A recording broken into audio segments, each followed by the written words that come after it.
सोचिए, अगर आज भी भारत की आत्मा जिंदा है तो वो किस पल में घायल हुई थी। वो कौन सी शाम थी जब पूरा देश एक साथ रो पड़ा था। एक ऐसी शाम जब न कोई युद्ध चल रहा था, न कोई दुश्मन सामने था, फिर भी गोलियां चलीं। और वो गोलियां किसी सैनिक पर नहीं बल्कि उस इंसान पर चलीं जिसने पूरी जिंदगी हथियार उठाने से मना किया। 30 जनवरी 1948, एक ऐसा दिन जो सिर्फ इतिहास नहीं बल्कि भारत की आत्मा पर लगा एक जख्म है। और आज हम उसी जख्म की असली वजह जानेंगे कि महात्मा गांधी को आखिर क्यों मार दिया गया।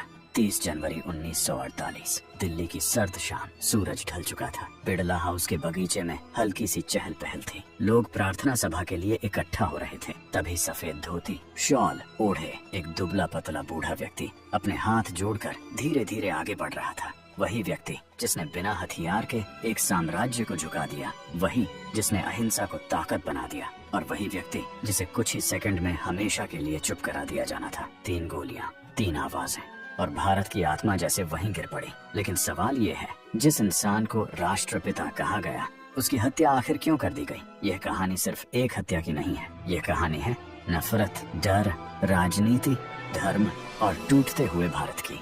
1947, भारत आजाद हो चुका था, लेकिन आजादी के साथ आया था देश का सबसे दर्दनाक अध्याय, विभाजन।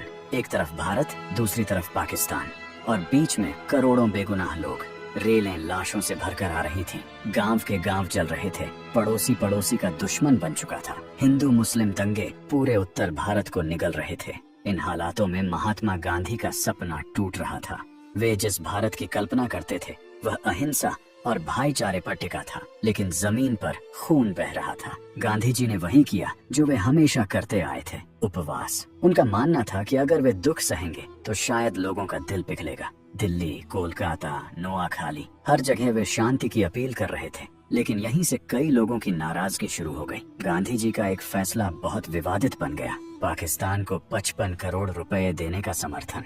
यह रकम भारत पाक समझौते के तहत दी जानी थी। गांधी जी का मानना था कि वादा निभाना नैतिक जिम्मेदारी है, लेकिन बहुत से हिंदू राष्ट्रवादी संगठनों को यह बात चुभ गई। उनके लिए पाकिस्तान दुश्मन था और उन्हें लगा कि गांधी जी हिंदुओं के हितों के खिलाफ काम कर रहे हैं। यहीं से गांधी जी को देशद्रोही, मुस्लिम समर्थक जैसे शब्दों से बुलाया जाने लगा। नफरत धीरे धीरे जड़ बन रही थी।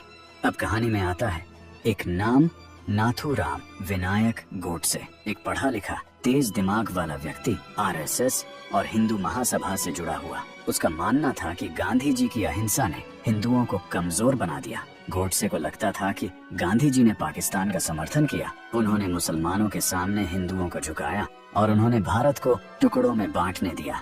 उसके मन में यह बैठ चुका था कि जब तक गांधी जिंदा है भारत मजबूत नहीं बन सकता। यह नफरत अकेली नहीं थी, गोडसे के साथ कई और लोग भी थे। नारायण आप्टे, विष्णु करकरे और कुछ दूसरे कट्टरपंथी। ये लोग बैठकों में घंटों चर्चा करते, गांधी को हटाने की बातें करते, और धीरे धीरे यह विचार एक खतरनाक साजिश में बदल गया। पहला प्रयास 20 जनवरी 1948 को हुआ। गांधी जी की प्रार्थना सभा में बम फेंका गया, लेकिन वह फटकर भीड़ से दूर गिरा। गांधी जी बच गए। उस दिन अगर सुरक्षा खड़ी कर दी जाती, अगर चेतावनी को गंभीरता से लिया जाता, तो शायद इतिहास बदल जाता, लेकिन ऐसा नहीं हुआ। गांधी जी ने कहा, अगर कोई मुझे गोली मारना चाहता है तो मैं उसे भी माफ कर दूंगा। उनके शब्द महान थे, लेकिन उनकी सादगी ही उनकी सबसे बड़ी कमजोरी बन गई। 30 जनवरी 1948 शाम लगभग 5:17 गांधी जी प्रार्थना सभा के लिए निकले। भीड़ में लोग झुके हुए थे, रास्ता बना रहे थे। उसी भीड़ में नाथूराम गोडसे भी था, कोट पहने, हाथ में पिस्तौल। उसका चेहरा शांत था, लेकिन भीतर तूफान था। वह आगे बढ़ा, गांधी जी के सामने आया, नमस्ते किया, और अगले ही पल धाएं धाएं धाएं 3 गोलियां सीधे सीने में। गांधी जी के मुंह से बस इतना निकला, हे राम, और वे जमीन पर गिर पड़े। भारत वहीं ठहर गया। दिल्ली में अफरा तफरी मच गई। खबर आग की तरह फैली। लोग रो रहे थे, कोई यकीन नहीं कर पा रहा था। गोडसे को वहीं पकड़ लिया गया। उसने भागने की कोशिश नहीं की, क्योंकि उसके लिए यह कर्तव्य था। अदालत में जब मुकदमा चला तो गोडसे ने कोई पछतावा नहीं दिखाया। उसने साफ कहा, मैंने गांधी को इसलिए मारा क्योंकि वे देश के लिए खतरनाक थे। उसके शब्दों ने पूरे देश को हिला दिया, लेकिन सच्चाई इससे कहीं ज्यादा जटिल थी। गांधी जी की हत्या सिर्फ एक आदमी की गोली नहीं थी। यह नफरत, डर, गलतफहमी और कट्टरता की गोली थी। गांधी जी अहिंसा का प्रतीक थे और कट्टर विचारधाराओं के लिए अहिंसा सबसे बड़ा दुश्मन होती है, क्योंकि अहिंसा सवाल पूछती है, अहिंसा आईना दिखाती है। गांधी जी जिंदा रहते तो शायद नफरत को चुनौती देते रहते, और यही बात कुछ लोगों को मंजूर नहीं थी। 15 नवंबर 1949 को नाथूराम गोडसे और नारायण आप्टे को फांसी दे दी गई। लेकिन सवाल आज भी जिंदा है, क्या गांधी की हत्या से उनके विचार मर गए? नहीं, गांधी शरीर से मारे गए, लेकिन उनका विचार आज भी हर उस जगह जिंदा है जहाँ कोई बिना हिंसा के अन्याय के खिलाफ खड़ा होता है।